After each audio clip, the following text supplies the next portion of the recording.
اهلا وسهلا بحضراتكم. انا دكتور احمد المصري، استشاري جراحه المناظير والسمنه. النهارده ضيفي احمد ما شاء الله ما شاء الله من النماذج الناجحه جدا، اللي انا شخصيا معجب بيها. اولموست وصل للوزن المثالي بتاعه، بس انت ممكن بقى تشير مع الناس الاكسبيرينس بتاعتك. انا جيت لدكتور احمد، انا وزني كان 137 كيلو. الموضوع كان صعب جدا، حياتي ما كانتش الطف حاجه، حركتي تقيله، عندي مشاكل كتير صحيه بسبب الوزن.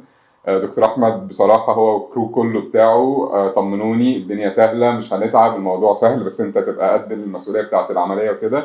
عملنا العمليه شهر 2 3، وصلت للايديال ويت بتاعي تقريبا اولموست في وقت قصير قوي، لدرجه ان انا حياتي بقت احسن كتير، حركتي بقت اسهل، بقيت بعرف اعمل كل اللي انا عايزه.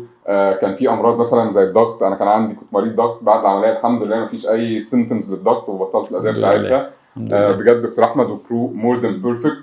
اي حد عايز ياخد الخطوه يتشجع ولازم يجي لدكتور احمد، لان فعلا ما شاء الله هو يعني حطني في حته تانية، بدأني حياه جديده، انا اولموست بني ادم تاني من دلوقتي، ومبسوط جدا باللي وصلت له. ما شاء الله عليك، ما ميرسي شاء يا الله، دكتور، كلامك ميرسي فرحني جدا يا كتير قوي. دكتور، ميرسي، ميرسي، ربنا شكرا. يخليك.